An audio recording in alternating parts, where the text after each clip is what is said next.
Ein Gimel Amud Bet, on commence un nouveau chapitre, Besha'a Tova Mutzlachat.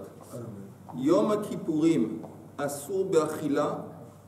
Juste pour vous dire, jusqu'ici, jusqu'à ce chapitre, on a surtout parlé du temple et de ce qui se déroulait dans le temple pendant le service du Kohen Gadol, Yom Kippour. Maintenant, ce chapitre, il est consacré à Yom Kippour lui-même, le Tzom, le jeûne de Yom Kippour et comment on va vivre. Pour le peuple, je oui. pense, pour l'Occident. Yom Kippourim asur b'achila ou b'shtia ou b'rechitza ou b'sicha ou b'neilat asandal ou b'tashmish hamita. Donc, Yom Kippour, c'est interdit de manger, de boire, de se baigner. Sicha, c'est de se huiler. S'enduire enduire. Enduire, on dit. Oui. Ouais, on dit enduire. Ok. À l'époque, c'était courant. Pourquoi à l'époque c'était assez courant? Parce qu'à l'époque, ils n'allaient pas tout le temps au bain. Il n'y avait pas tout le temps un bain à portée de main. Et donc, au lieu d'aller au bain et pour empêcher qu'ils vont se sentir mauvais, ils mettaient de l'huile. Avant, les Français aussi, ils faisaient pareil. Il y avait le parfum. Il n'y avait pas que les Français, il y avait les Marocains aussi. Non, partout Ouais, c'était... Non, mais il y avait les Ashkénazis. Non, mais allez, arrête avec tes conneries. c'est quand même très, très vieux, ça. Parce que Non, les Français, c'est Louis XIV, Ok. c'est récent. Non, mais c'est vrai. Ça, c'est à l'époque, ça c'est avant 2000 ans. Ouais, c'est ça. Au Benila, c'est aussi interdit en Kippour, Neilat à sandal, de mettre des chaussures de cuir. Ou Betashmish Amita et d'avoir des relations conjugales. Ve'amelech va'kala yichatsu et pnehem. Mais néanmoins, après qu'on a dit que c'est interdit de se baigner, la Mishnah nous enseigne que le roi et une femme mariée qui vient d'être mariée, ils auraient le droit de se laver le visage. Ve'achaya, Chaya c'est une femme qui vient d'accoucher. Tinol et a sandal, divrei Rabbi Eliezer, v'chachamim osrin. Il dit qu'une femme qui vient d'accoucher, elle a le droit de mettre des chaussures, donc des chaussures de cuir, de peur que comme son système immunitaire est à plat après qu'elle a accouché, elle est plus sensible, elle risque d'attraper froid, donc on lui permet de mettre des chaussures selon qui? Selon Rabbi Eliezer, les chachamim interdisent. Ils sont durs. Ils sont durs. Ha'ochel kakotevet agasa kamo avec garinata, celui qui mange une quantité de nourriture qui correspond à kotevet. Kotevet, c'est une date. Une date, kotevet, et le noyau. Alors, et quelqu'un va choter melo lugmav, quelqu'un qui boit du liquide, assez de liquide pour remplir une de ses joues. Chayav. Ça veut dire quoi, chayav? Il a transgressé l'interdit de la Torah, et pas seulement l'interdit, quelle punition il reçoit s'il mange ou il boit Yom Kippour? Karet. Hein, karet. Vous entendez? Yom Kippour, c'est un Yom Tov.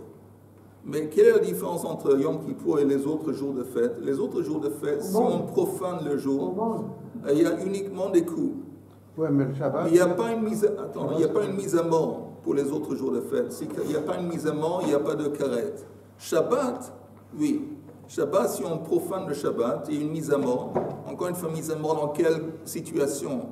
Où le type il a reçu des avertissements, et puis il y avait des témoins, et néanmoins il le fait, il y a une mise à mort, et aussi karet. Et Yom Kippour, de ce point de vue, Yom Kippour, il est comparable à Shabbat.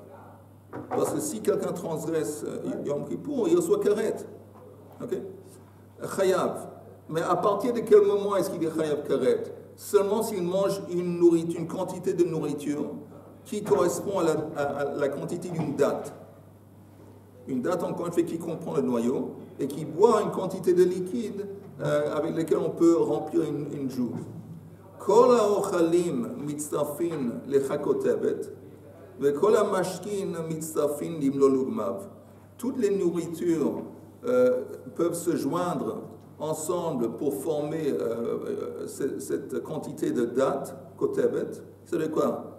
Si tu manges un petit peu d'olive, un petit peu de viande, un petit peu de choses, de carottes, et tu as mangé un tout petit peu, mais si tu les mets ensemble et ça arrive à Kotevet, alors là c'est conseillé que tu as mangé, tu as transgressé.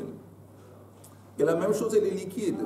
Pour arriver à une quantité de liquide, le melol lugmav, alors tu peux prendre un petit peu d'eau, un petit peu de Coca-Cola, un petit peu de trucs, et ensemble, si ça arrive à ces quantités, tu es chayat à transgresser. Tandis que ha'ochel ve'shoté en mitzarfin. Mais la nourriture et le liquide, la boisson ne se joignent pas ensemble. Okay? Donc pour arriver à une quantité pour laquelle tu transgresses, les nourritures peuvent se joindre ensemble, les liquides peuvent se joindre ensemble, mais pas un à l'autre, pas le liquide et la nourriture. Ça c'est la Mishnah. On va maintenant regarder le Rashi sur la Mishnah.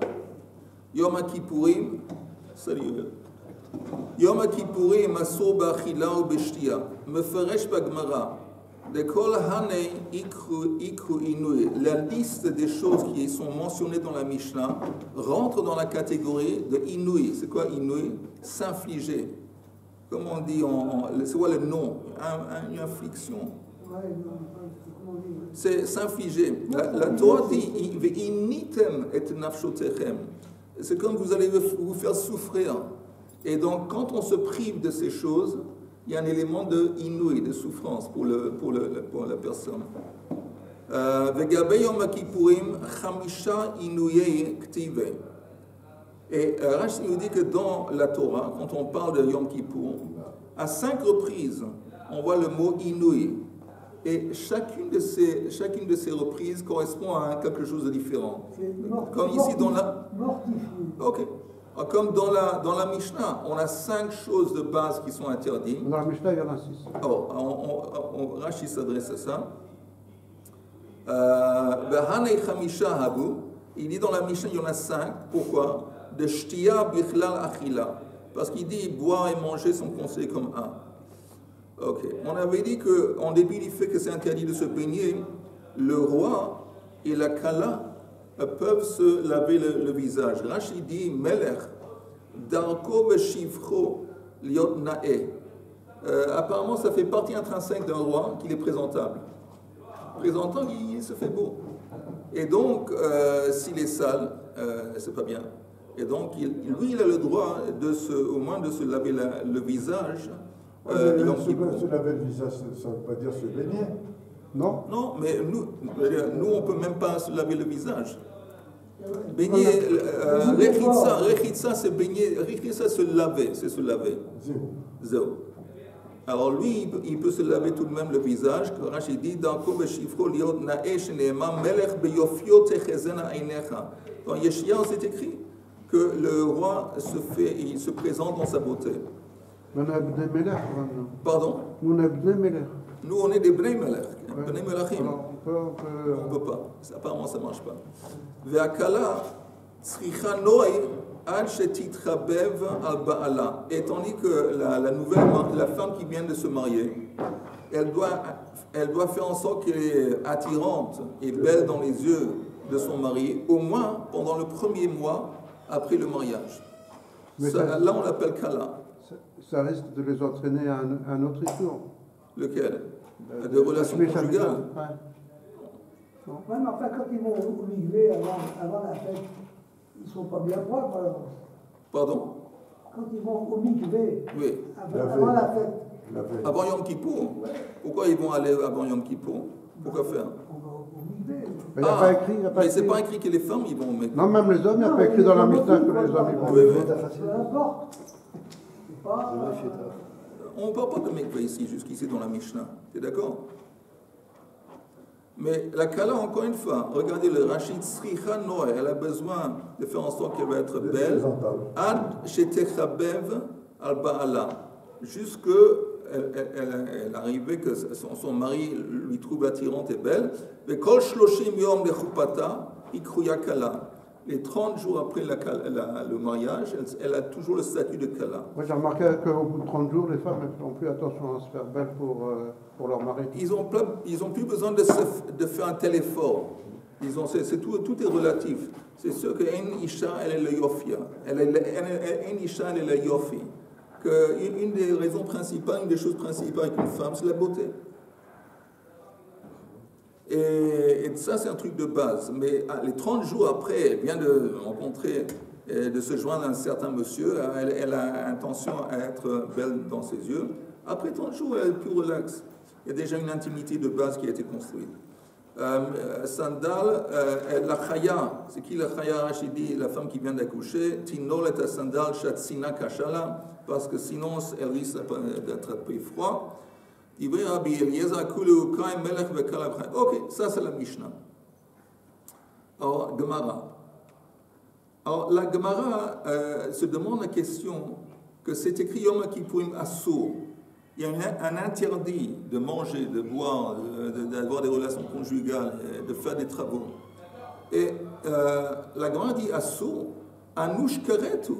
C'est beaucoup plus grave que simplement un interdit. C'est une punition de karet. On avait dit Yom Kippour, si quelqu'un transgresse Yom Kippour, il mange, il boit, il fait un melacha, il karet. Ah, stop. Vas-y. Le karet, c'est juste pour manger. C'est pas pour faire dalle et pour... T'as raison, on va en parler. La Gemara dit Amar Rabbi Eila ve'item Rabbi Yermia lo nitzracha ela lo nitzracha ela lechetzi shiur. La Gemara dit que quand c'est écrit dans la Mishnah interdit, on parle de quoi?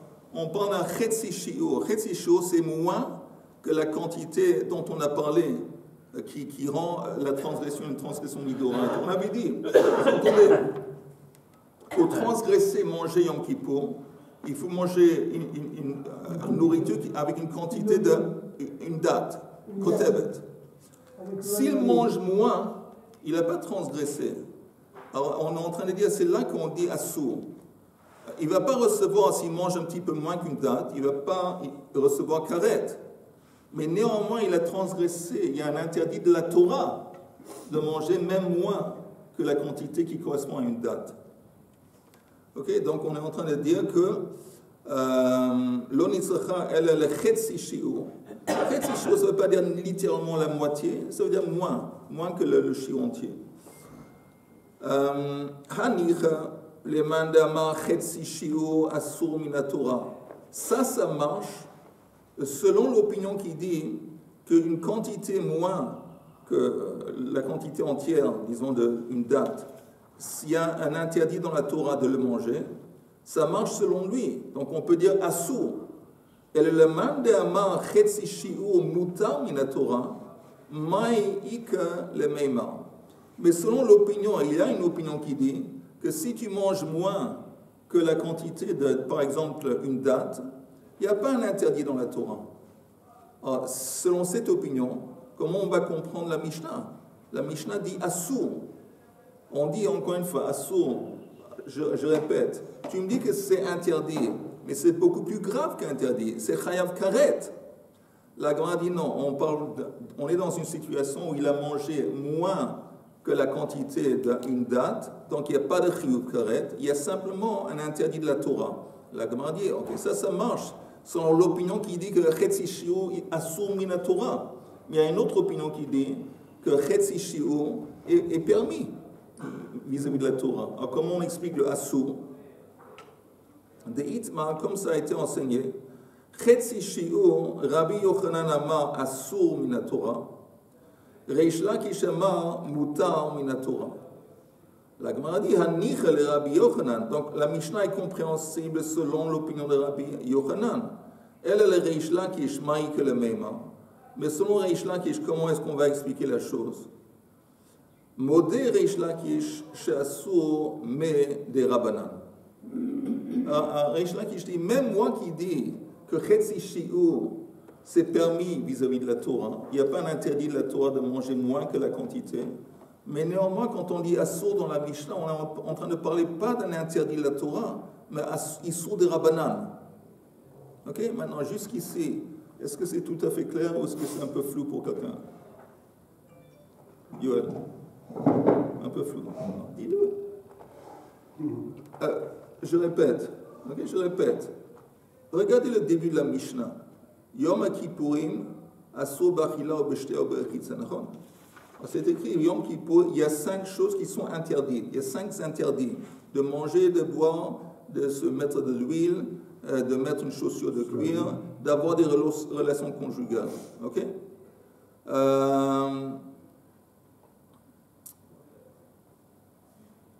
Et la Gemara maintenant demande, tu me dis qu'il y a un interdit, mais c'est faux. C'est plus qu'un interdit, c'est chayav karet, c'est beaucoup plus grave. Pourquoi l'expression de la Mishnah c'est simplement assour? Assour, c'est simplement un interdit, pas plus. Non, il y a un karet. Alors la Gemara dit, tu sais pourquoi? Parce que quand on parle de l'interdit de manger, à partir de quel moment est-ce qu'on reçoit karet? Quand on mange une quantité de nourriture qui correspond à la quantité d'une date. Quand on mange une quantité on boit une quantité de liquide qui correspond à melolugmav, une joue qui est remplie. Mais si on boit moins que cette quantité de liquide, ou on mange moins qu'une quantité qui correspond à une date, il n'y a pas karet. Mais qu'est-ce qui reste? Il reste l'interdit de la Torah. Ça, c'est ce qu'on propose. Non, c'est pas interdit de manger. C'est clair? C'est pas l'interdit de manger ni de boire, finalement. Au fond, ça commence... C'est ambigu comme introduction. Non, c'est clair. C'est pas l'interdit, finalement. C'est l'interdit de la Torah. Pardon? C'est un interdit de la Torah. Non, mais c'est pas l'interdit, puisqu'une partie est possible. Je peux très bien avaler, boire la moitié d'une fille. C'est interdit aussi. Ça, c'est pour Karet. Donc non. Donc finalement, ça aurait pu s'exprimer différemment. Je sais pas. Non, Richard. Si ça aboutit à je sais pas, une souffrance, à telle souffrance de l'individu, oui, voilà. C'est-à-dire que le fait de ne pas manger entraîne souffrance. Donc on aurait pu commencer par la souffrance. Oui, encore une fois, Rashi a dit, pourquoi ces choses en particulier sont interdites? Et pourquoi il y a 5 choses qui sont interdites? Parce que ça correspond aux 5 reprises dans la Torah où on voit que vous devez vous infliger, mortifier. Alors, chaque fois que c'est écrit mortifier, inouï, le mot inouï, ça correspond à un interdit différent. Donc, oui, c'est interdit, par exemple, de manger, de boire. Mais la Gemara dit c'est beaucoup plus grave qu'un interdit, parce que c'est karet. Alors, on va pas dire, on aurait dû dire, la Mishnah aurait dû dire chayav karet. Et c'est simplement écrit assour. La Gemara dit, tu sais pourquoi on parle d'assour? Parce qu'on parle d'un scénario où il mange moins que la quantité qu'il doit manger pour transgresser la transgression de la Torah. La quantité, par exemple, pour manger, c'est une quantité qui correspond à une date. Il mange moins qu'une quantité d'une date. Alors là, il ne va pas recevoir karet, mais ça reste tout de même un interdit de la Torah. Un interdit de la Torah. C'est interdit. Mais ça ne va pas entraîner karet. Karet, pour arriver à karet, tu dois manger une quantité spécifique, tu dois boire une quantité spécifique. Ici, c'est moins. Mais néanmoins, assur mina Torah. La Gemara dit, ça marche. Selon l'opinion qui dit que chetzi shiur assur mina Torah. Que quand tu prends, par exemple, un autre cas de figure, on n'a pas le droit de porter quelque chose du domaine privé, Reshut Yachid, à Reshut Rabim. Mais pour transgresser cet interdit, il s'agit de transporter une quantité spécifique. Si tu transportes une quantité moins que la quantité qui a été établie, tu ne transgresses pas la transgression. Alors, la question est, ok, tu ne vas pas recevoir par exemple karet ou tu ne vas pas être mis à mort. Mais est-ce qu'il y a tout de même un interdit dans la Torah? L'acte, est-ce qu'il reste interdit de la Torah? Alors c'est une marloquette. Rabbi Yochanan dit chetzi shiur, il y a un interdit dans la Torah. Ça ne va pas entraîner karet ou une mise à mort, mais il y a un interdit. Et Rabbi Reish Lakish dit il n'y a pas. Il n'y a pas chetzi shiur, il n'y a pas un interdit dans la Torah. Alors selon Reish Lakish, on a du mal à comprendre la Mishnah. Encore une fois, la Mishnah dit assur. Selon Reish Lakish, si tu me dis qu'on parle d'un scénario où il y a chetzi shiur, il y a moins qu'une date de nourriture et moins que melolugmav de liquide. Pourquoi c'est assur selon Reish Lakish? Il n'y a pas un interdit dans la Torah quand tu manges un tout petit peu Yom Kippour. Même pas un interdit de la Torah. Pas seulement il n'y a pas karet, à plus forte raison, mais même un interdit, il n'y a pas. Alors comment tu expliques? Et la réponse est pour Reish Lakish, quand c'est écrit Assour, c'est Assour d'Erabanan. C'est-à-dire que la Mishnah est en train de nous dire, si tu manges même un quoi que ce soit, tu as transgressé quoi? C'est une barrière. Oui, un interdit de Rabbanan. Comme tu dis, peut-être une barrière. Et l'interdit de Rabbanan, quelles sont les conséquences? Des coups. C'est quoi? C'est gramma, c'est quoi? Non, Oui, pas c'est vraiment. Attends, Rien à voir avec Rama. Non, absolument rien à voir. Mais alors pourquoi j'ai marqué interdit alors? La banane? Parce qu'on n'a pas le droit de manger, selon la Torah, on n'a pas le droit de manger de bois Yom Kippour. Si. Ah.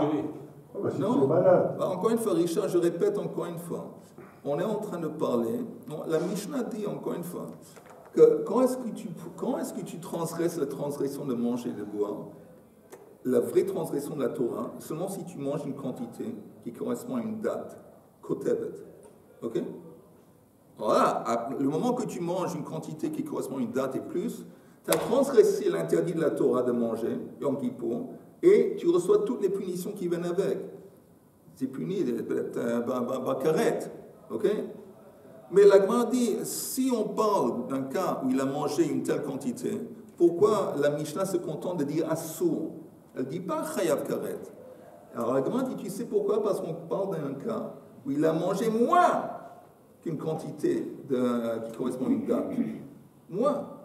Alors la Gemara dit, ok, mais que tu saches, il y a parmi les sages une dispute. Si tu manges moins que la quantité spécifique, est-ce qu'il y a un interdit dans la Torah, oui ou non? Rabbi Yochanan dit qu'il y a un interdit. Alors selon Rabbi Yochanan, on comprend la Mishnah.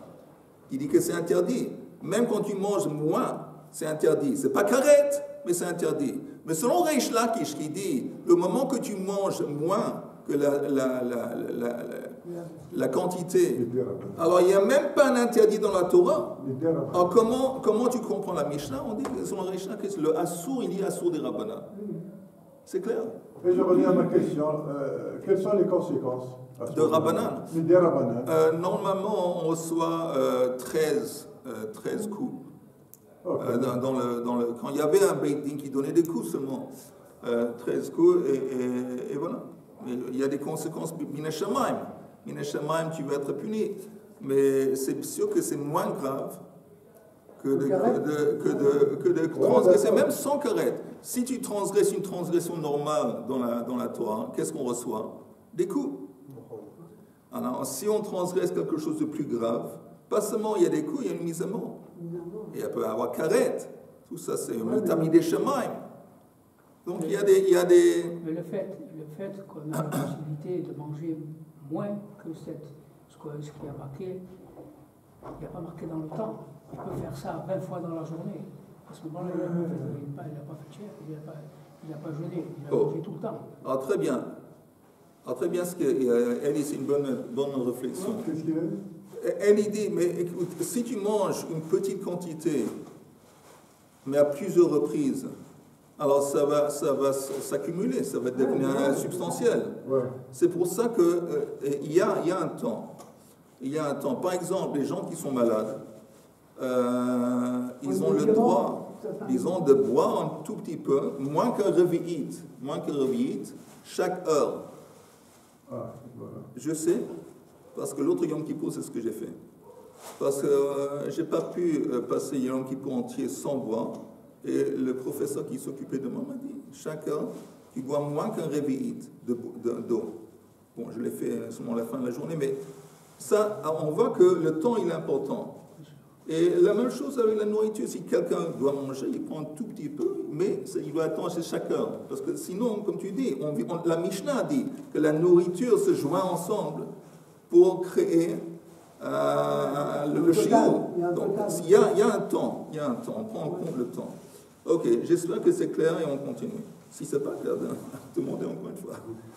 Ok, la Gemara dit, si c'est comme ça que selon Reish Lakish, comment il comprend la Mishnah, que Assour c'est un Assour des Rabbanan, quel est le Reish Lakish?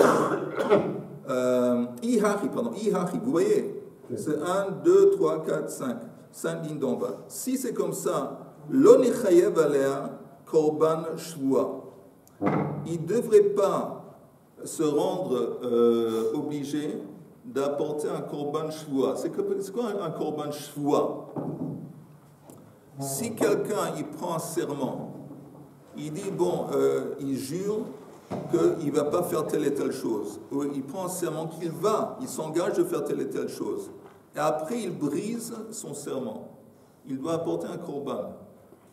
Maintenant, si tu prends un serment d'aller contre la Torah, là tu ne dois pas apporter un korban. Parce que ce qui t'a obligé, ce n'est pas ton serment. Tu es déjà, rien à voir avec le serment, tu es déjà obligé. Midoraita, vis-à-vis de beaucoup de choses. C'est pas personnel. Oui, si quelqu'un par exemple il dit je prends un serment que je vais manger Yom Kippour, quelqu'un dit comme ça, et il mange Yom Kippour, il ne doit pas apporter un korban.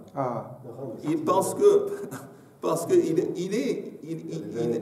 déjà d'une façon indépendant à son serment. Il lui est interdit de manger Yom Kippour. Il n'a pas de valeur, le serment. Le serment n'a pas de valeur. Et même s'il fait un serment de faire une mitzvah, je fais un serment de mettre les téphilines tous les jours, pas de valeur non plus. Parce qu'il est déjà commandé de mettre les téphilines tous les jours, exactement. Donc le serment n'a pas de valeur, et donc s'il transgresse son serment, il n'a pas besoin d'apporter une offrande. Donc la Gemara dit, si selon Reish Lakish, il y a un interdit au moins des Rabbanan, quand tu manges une toute petite quantité ou tu bois une toute petite quantité Yom Kippour, ça laisserait entendre qu'il ne serait pas obligé d'apporter une offrande si dans le cas où il a pris un serment. On va voir, regardez juste le Rashi. Lo nechayev alei korban. Oui, c'est juste avant les grandes lignes du Rashi en bas. Oui, le titre du Rashi, Lo nechayev alei korban shvua. Hanishba shelo yochal chetzi shi'ur midavar asur ve'achal. Quelqu'un qui a dit, bon, je m'engage, je prends serment de ne pas manger quoi que ce soit, même un chetzi shi'ur, d'une nourriture interdite. Il ne va pas être obligé d'apporter une offrande s'il mange. Parce qu'on a un principe qui a été enseigné dans Masechet Shavuot. Quelqu'un qui s'est engagé, il a pris un serment de faire une mitzvah et il ne l'a pas fait, patour. Il n'a pas besoin d'apporter une offrande parce qu'il n'a pas respecté son serment. Oh, Nishba levatel. Il a dit, il a pris un serment de transgresser une transgression de la Torah. Et il ne l'a pas fait. Aussi patour. Patour pourquoi? Parce qu'il est déjà omed v'mushba mehar Sinai. Il est déjà a priori obligé dans les mitzvot. Et donc le serment, comme Yehuda dit, le serment n'a aucune signification. Donc s'il ne va pas respecter son serment, il non. Alors on dit, écoute, même un interdit des Rabbanan, ça veut dire qu'il est déjà obligé. Alors on va voir, on retourne à la Gemara. Allah Matnan, si c'est comme ça, pourquoi c'est enseigné dans cette Mishnah? Shvua she lo ochal, ve'achal neveilot ve'treifot, shkatsim u'ramasim chayav. Quelqu'un qui prend un serment, qui ne va pas manger. Il ne va pas manger. Et après, il a commencé à manger. Mais qu'est-ce qu'il a mangé? Des choses interdites. Il a mangé une neveila, un animal mort qui n'a pas subi shrita. Treifot, un animal aussi, un animal stam mort sans shrita. Encore une fois, la différence c'est que treifa, c'est un animal qui peut être, oui, a reçu shrita, mais elle a des défauts dans le corps. Shkatsim ve'ramassim, il a mangé, je ne sais pas, des escargots, des insectes, tout ça qui interdit la Torah. Des grenouilles, c'est interdit ou pas? Oui, c'est interdit. Chayav. Chayav apporte un korban, selon cette opinion, on va en parler. Rabbi Shimon poter. Rabbi Shimon dit non, il n'est pas obligé d'apporter un korban parce qu'il n'a pas respecté son engagement. Maintenant on regarde. Amai Chayav. Pourquoi cette opinion dit qu'il doit apporter un korban? Pourquoi? Mushba ve'omed mehar Sinai. Il est déjà obligé, avant, depuis Har Sinai, qu'il n'a pas le droit de manger ces choses. Ouais, Maintenant, tu me dis qu'il qu'il n'a pas respecté son engagement, il a dit qu'il ne va pas manger. Il a mangé, mais qu'est-ce qu'il a mangé? Il a mangé des choses de toute façon qui lui sont interdites, pas à cause de sa choix, à cause cet interdit lui a été imposé depuis Har Sinai. Il n'a pas besoin d'apporter un korban. Alors pourquoi le type il dit, pardon, pas le type, pourquoi le chacham il dit il doit apporter chayav? Il a fait 2 transgressions là. D'une part, il a mangé des choses qui sont interdites dans la Torah. Et deuxièmement, il a mangé pendant un jeûne. Non, on ne parle pas d'un jeûne. Ici, il n'y a pas de jeûne. Il a simplement dit, en dehors de Yom Kippour, il a dit, il a pris un serment qu'il ne va pas manger. Il ne va pas manger. Et il a commencé à manger. Mais qu'est-ce qu'il a mangé? Des choses interdites. Alors tu ne vas pas dire, écoute, tu as transgressé ton engagement, tu dois maintenant apporter un korban. Non, parce que ce que tu as mangé, c'est quelque chose de toute façon qui t'a été interdit, qui t'a été rendu interdit avant ton engagement, avant ton serment. Alors ça compte pas. Ça compte pas. Mais si ça compte. C'est-à-dire, l'interdit, c'est pas. Tu l'avais dit, je jure de ne pas manger des grenouilles, et manger une grenouille, comme ils font les Français. Mais il n'a pas dit, je jure de ne pas manger des grenouilles, il a dit, je jure de ne pas manger. Je ne sais pas ici, c'est une différence. On va voir, la vérité, on va voir, on va en parler. Ben, c'est peut-être pour ça que l'autre, il dit, je suis Khayab, l'autre Acham. On va voir. Rav Shmuel ve Rabbi Yochanan. Alors comment, encore une fois, la question est, il y a une personne qui dit que s'il mange ces choses interdites, il est néanmoins obligé d'apporter un korban.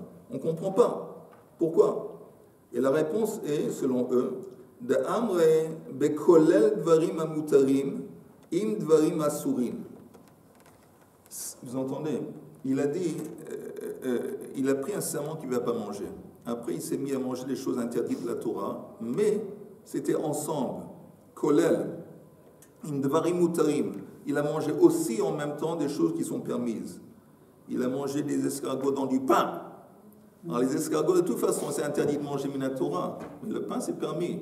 Alors vis-à-vis du pain, oui, il est censé, il a transgressé son serment. Il doit apporter une offrande, en dépit du fait qu'il a aussi mangé des choses qui lui ont été interdites avant son serment, Minatora. Mais comme il a aussi mangé des choses permises, c'est dans ce scénario, seulement dans ce scénario, qu'on peut comprendre qu'il va apporter un korban. Ça, c'est un. Mais deuxième explication, que tu ne peux pas comprendre qu'il est chayav. Je ne suis pas d'accord avec votre explication. Pardon?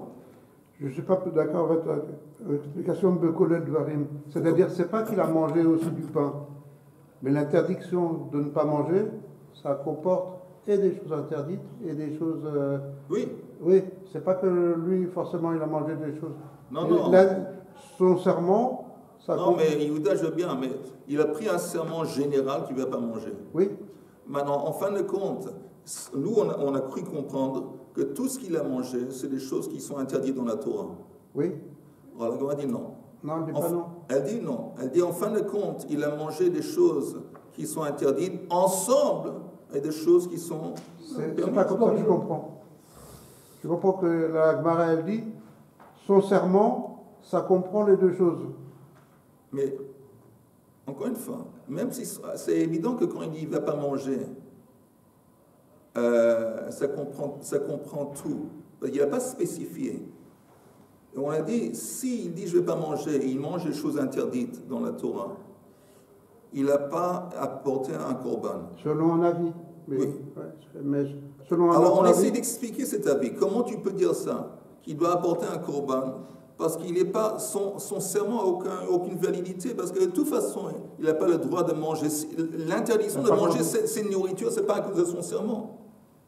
Oui. C'est à cause de la Torah. Oui, mais... Et mais regardons juste le Rashi. Rashi dit... il n'y a pas un Rashi. Mais ça, il me semble... Le kolel, c'est quand il mange, évidemment. Tu entends? Pour moi, je comprends que c'est évident quand il mange, parce que sinon, ça n'a pas de sens. Si, ça a un sens. Alors, non, je veux bien. Alors, explique-moi encore une fois. Encore une fois, lui, il s'est engagé à ne pas manger. Il a juré de ne pas manger. Ouais. Et dans son serment, ça comprend des choses interdites et des choses permises. Ok, maintenant, C'est ok, j'ai compris. Maintenant, selon toi, après qu'il a pris ce serment qui est général, Oui, il a mangé des choses qui sont des shkatsim, remassim, neveilot, trifot, oui, des choses qui sont interdites dans la Torah. oui, Est-ce qu'il est censé d'apporter une offrande? oui. Mais pourquoi? Parce qu'il a mangé. Hein? Parce qu'il a mangé. Oui, mais il a Et mangé quoi? son serment, s'il avait dit « je jure de ne pas manger des grenouilles », son serment n'est pas valable. Oui. Mais là, il n'a pas dit « je jure de ne pas manger il s'est engagé à ne pas manger du tout.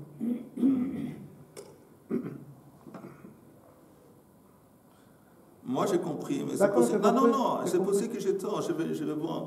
Mais moi, j'ai compris que quand il dit, bon, je ne vais pas manger d'une façon générale, ça comprend tout. Si, en fin de compte, il mange des choses qui sont interdites dans la Torah, alors il n'a pas, en mangeant ces choses, il n'a pas transgressé seulement son serment. Son serment, de toute façon, il lui a interdit de manger ces choses, même avant son serment. Non, je Mais comprends. s'il mange ces J'ai choses compris, avec j'ai du pain, des choses permises, J'ai compris. non, j'ai compris que toi, tu as compris, mais moi, je vais être sûr que moi, j'ai compris. C'est avec l'aimable autorisation de Yoel. Non, mais c'est ça, hein, c'est ce qu'il dit, hein, il a raison. Oui, il a raison, non, c'est possible. D'après Rachid, quoi. Ouais, Non, On pas a dit d'après qu'elle est pas Rachid. Rachid. Pas d'après Rachid. non, je ne sais pas. Oui, je t'acquis. Mascal. Je t'acquis. Vas-y, appuie. Il voit 3. Le 3 et le 4. La page blanche. Hein, la page blanche. Oh, Ok.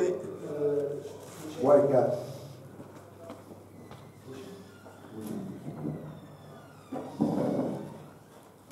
C'est le piétel, quoi. C'est le piétel. J'ai oublié mon téléphone. Aïe, aïe, Non, c'est l'autre. C'est le 3 et 4. aïe. On sait qu'il n'y a pas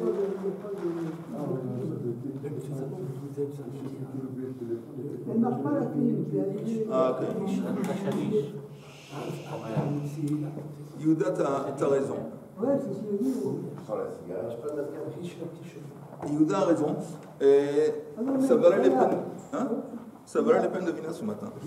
Là, c'est où il a mis. J'attends que Yoel va retourner. Ah, c'est là-dessus, c'est. Oui, j'ai Là, ici. le numéro 25. Le 25. En bas. Ouais, 26. 26. 26. Et 27. Ok.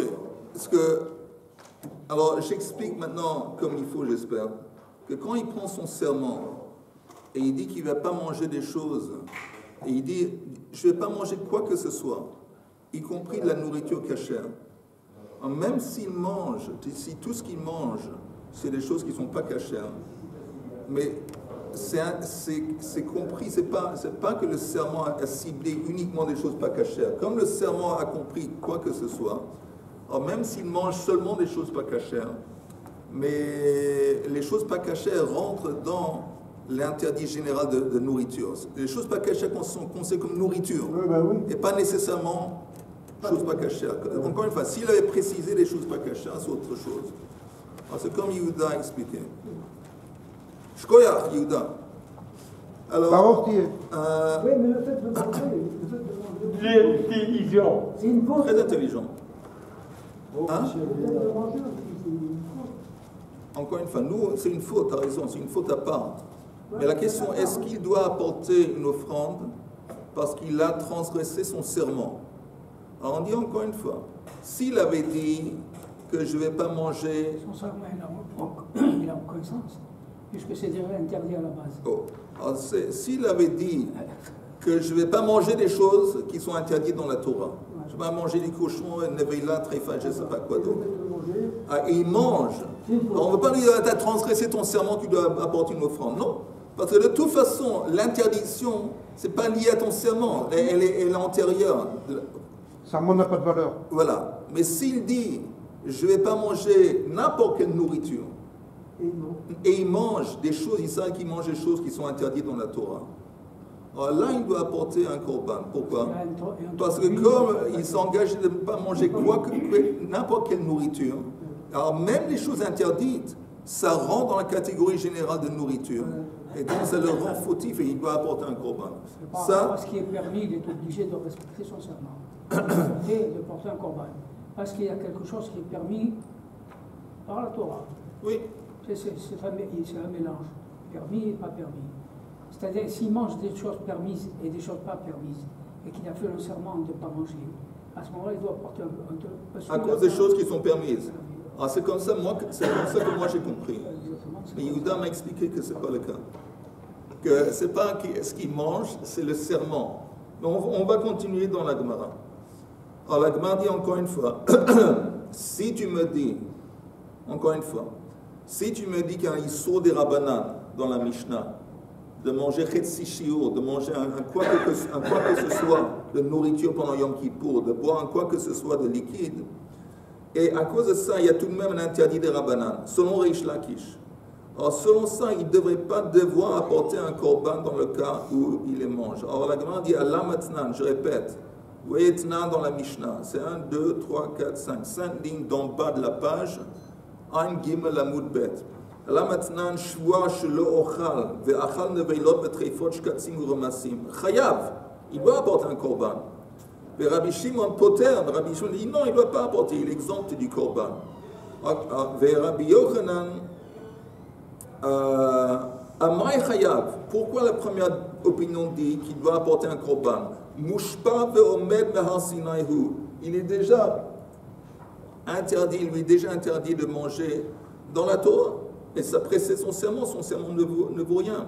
Alors, première explication, Rabbi Shmuel ve Rabbi Yochanan. Quand il dit je ne vais pas manger, il dit je ne vais pas manger quoi que ce soit, n'importe quelle nourriture.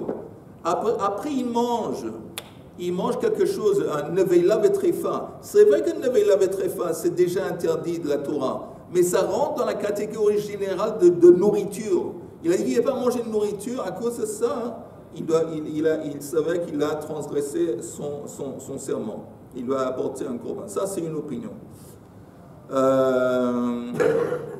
Reish Lakish Amar, tu peux seulement expliquer cette opinion de la façon suivante.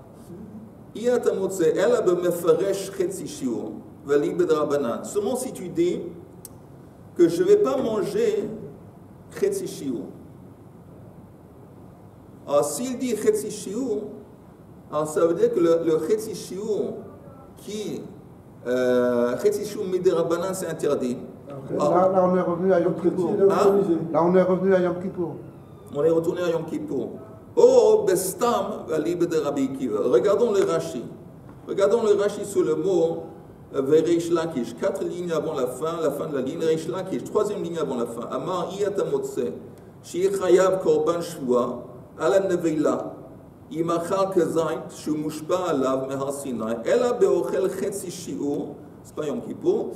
She'eino mushba alav me Sinai. Ou beshuato ne'esa alav. Parce que Reish Lakish, lui, il dit que quand tu manges moins qu'une certaine quantité, il n'y a pas l'interdit de la Torah, par exemple de manger une neveila betrefa. Alors tu ne pas mouchpa ve'omed mehar Sinai. Il n'y a pas cet interdit qui a été imposé auparavant. Si tu manges moins, mais tu dois dire dans ton serment que je ne vais pas manger quoi que ce soit. Alors si tu manges moins qu'une neveila, la quantité d'une neveila qui te rend coupable, moins que la quantité, je ne sais pas quoi d'autre, qui est interdit, et tu as dit que tu ne veux pas manger une toute petite quantité, là tu as transgressé ton serment, selon Reish Lakish. Libe de Rabbanan, je continue dans le Rashi, de Amrei Beshvuot, d'Anishba Shelo Ochal Stam, Oser Atzmo Bekeshiur. Parce que Rabbanan, eux, ils disent, vous entendez, si quelqu'un prend une shvoua, il dit je ne vais pas manger quoi que ce soit, non, ils disent je ne vais pas manger. Je ne vais pas manger, ça s'applique uniquement à shiur. Manger achila, disons, c'est un kazait. Si tu manges moins qu'un kazait, tu n'as pas transgressé ton serment. Parce que toi, tu as dit que tu ne vas pas manger. Manger, ça correspond à tout de même, il y a une quantité minime qui correspond à manger, c'est un kazait. C'est Rabbanan. Donc il doit dire dans son serment, je ne vais pas manger même moi, que quoi que ce soit. Le Rav, s'il se sent mal. Attends, on va parler. Au Bestam, où il y a une autre possibilité de le rendre responsable d'apporter une offrande. Au Bestam, regardez le Rashi. Matzid le hukum miuk she'achal lo achal el achetzi shiur she'ino mushpa alav misinai ועל ידי שבועה שלא אוכל סתם נאסר בו. Il y a une possibilité que quand il dit je ne vais pas manger, ça correspond même à quoi que ce soit, même une toute petite quantité, selon qui? Selon Rabbi Akiva. En haut de la page suivante, והליבא דרבי עקיבא דאמר אדם אוסר עצמו בכל שהוא. Et là on finit, Rashi dit, Adam, en haut de la page, Adam anishba shelo ochal stam, quelqu'un qui dit je ne vais pas manger. Ne pas manger, selon Rabbi Akiva, ça comprend même la plus petite quantité, la moindre quantité de nourriture.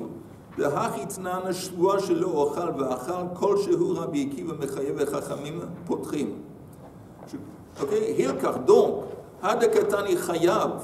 quand c'est écrit que s'il a mangé ces choses interdites, il est chayav, selon cette opinion, alors, Ike Rabbi Akiva, pardon, Ike Rabbanan, Svirale, Mukminale, Bemefaresh, ou ça va comme Rabbanan qui disent que tu transgresses seulement si tu manges une quantité minime.